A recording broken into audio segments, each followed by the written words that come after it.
question, raise your hand. We'll get a mic to you. Hey, Will, Coach Kelly said there's a lot of guys on this team with battle scars from the previous season openers that you've played. What have you learned from those, and what do you take moving forward into this one? Oh, yeah, definitely. I mean, there's a lot of guys on this team, but not only the team, the coaching staff, that we haven't done what we've needed to do the first week of the season, not just since I've been here, but even years previous. And, you know, it's not a good way to start the season off. It kind of, you know, sets the tone the wrong way. And we know that we got to come out, start fast, and we can't take, you know, in the previous years, like we have weeks to build up to our potential. We got to come out rolling this year, and we know, everybody in the building knows that. How has Tyree looked this week in preparation for the game, and the amount of confidence you guys have if he needs to go?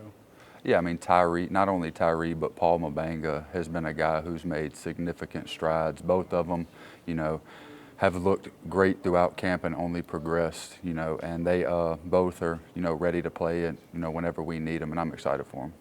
Going to Vegas as a college kid, like, how do you set that aside and focus on the game? That's not what we're there for. We're there to play football. I'm not into all the other stuff. I'm only going to Vegas to play football. That's the only time I'm going to go to Vegas is to play football. Have you guys talked about that? Yeah, I mean, everybody knows that, you know, we're going there for one reason only. We aren't going to Caesar's Palace. We're going to whatever the name of the stadium is to play USC. Just give me your thoughts on leading this one, you know, off with USC and the challenge that they present. Kind of like you said, it hasn't been great to start things off. Like, where's the mindset of this team going into this one? Yeah, I mean, USC is a good football team, and, you know, it's somebody who we're not very familiar with. You know, new defensive coordinator. You know, they got a bunch of new playmakers, and like I said, they're a good football team, and we know that we got to come out, execute, and, you know, play our style of football, and, you know, we think if we do that, we're going to be fine. Are you anxious to see what this offense is going to look like against somebody else? I mean, I know what this offense is. I mean, I know the type of playmakers we have and the guys that we have, not only on this offense, but this team. I'm just excited to go hit somebody different than my own teammates. Coach Kelly more than once has said the sum of the parts will be better than some individual pieces, and I guess he means maybe there may not be a Heisman Trophy winner or something like that, but you feel like the offense can be just as potent as it was last year?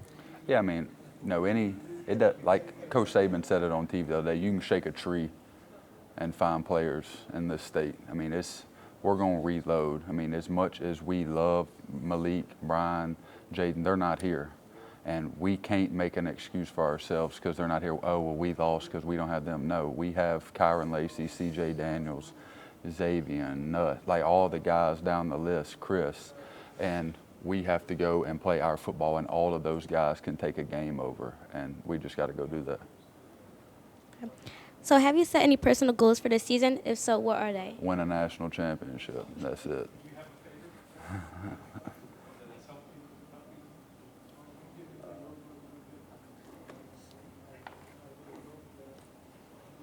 Talk to me about C.J. Daniels. To me, he's kind of my sleeper, a guy that can maybe nobody's looking at and kind of, like you said, take a game over. Yeah, I mean, C.J.'s been a guy who's came in and done nothing but put his head down and work. And, you know, he did everything he's had to do since he's been here. And I think, you know, he could be a big playmaker for us this year in the slot. I mean, and if he's got to go outside, he can. But, I mean, the way that he approaches every practice, the way that he works, the way that he's applied himself, not only on the field, but off the field in the weight room, pushing himself, I'm really excited for him because this is opportunity that everybody wants. And he's got it right here in front of him. I'm excited to see what he does with it. And then just your tight end room, like how much has Mason improved? You came in with him, obviously, so you kind of know where his trajectory is, but also those young dudes. Is that something that everybody after this game is going to be like? Yeah, I mean, I've said it before. We got the deepest tight end room in the country. And, you know, it's not only the deepest, but it's the most versatile. I mean, nobody else in this country has those three dudes in the same room. Nobody has a Trey Green walking around the locker room, a Pimpton walking around, and a Mason, guys that can go and put their face on a DN, but not only blow the head off your best DB. So it really doesn't matter what you ask them to do. They can do it at a high level. If you could describe this offense in one word, what would it be? Let me think of an appropriate word. I'll say explosive. You know, there's a lot of explosive playmakers, not only on the outside, but the inside in our running back room. And, you know, like I said, we're going to run the ball. So, I mean, that's not something we're hiding or, you know, trying to keep quiet. I'm telling everybody right now we are going to run the football. So you can take what you want with that. And, you know, Caleb, Josh, Caden, all these guys, you know, they're all big, powerful, fast guys. And, you know, I'm just excited for them. Emory said that he took pride in you guys kind of leading the way. Do you feel like it kind of starts with you guys? Yeah, I mean, Coach Sloan has preached it, you know, ever since he's got, you know, the OC job, that we're going to start from inside out. We know that we make this offense go. We know that we set the tone with the physicality, with the juice, because whenever we do it and they see us dogging people, trashing them in the turf, you know, they know that the tone is set, and that just gets everybody hyped up, and we know that we have to come with that every week.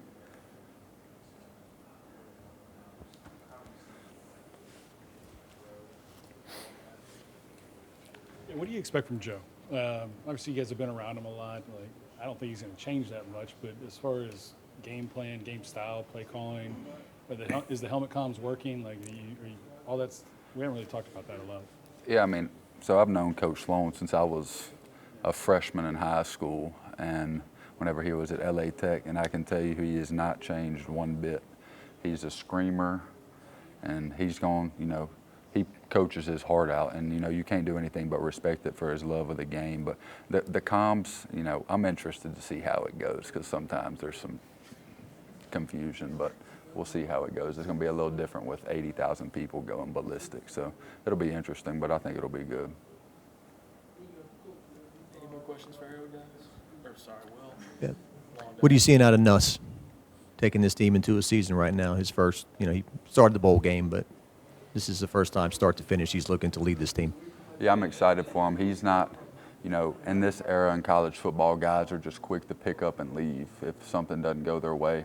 And, you know, he's done the complete opposite. He's came here every year, put his head down, worked, and pushed himself to not only, you know, get himself better, but to help lead this team in any way he could, not even when he wasn't a starter.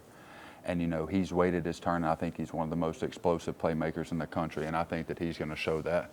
And I'm excited for him, not only as a football player, but as a leader, because, you know, he takes pride in, you know, commanding our offense. And like I said, I'm just super excited for him. He deserves everything that's about to come his way.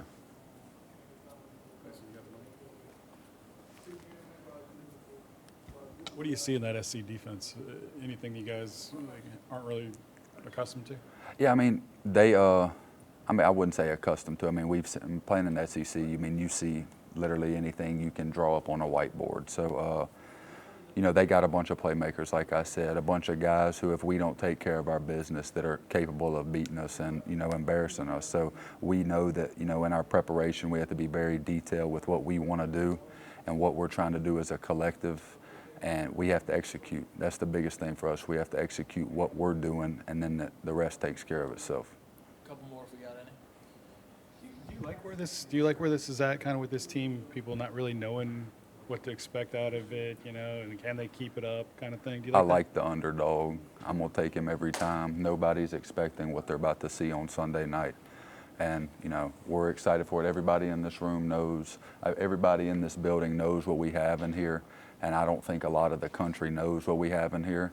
And, you know, like you said, I want people to be like that, because then they're gonna be like, whenever it happens, we're going to be like, yeah, this is what we expected. Job, last one. Coach Kelly has said in the past that you're a man of few words, that you don't talk a whole lot, but it seems like that's changed maybe here in August. You've had some of the best interviews, I think. That soundbite you gave about 10 wins gets people fired and all that, that was pretty good. Are you being more outspoken now as a third-year guy? And Yeah, I mean, I wouldn't say, like, I mean, I always will talk in the interviews, obviously, because I got to answer questions. But, you know, growing up, I was never a guy who, you know, wanted to, you know, be the rah-rah guy. I kind of wanted to lead by the way I work, the way I push myself, the way I approach every day. And not only that, but the way I play, the way I set the tone on the field.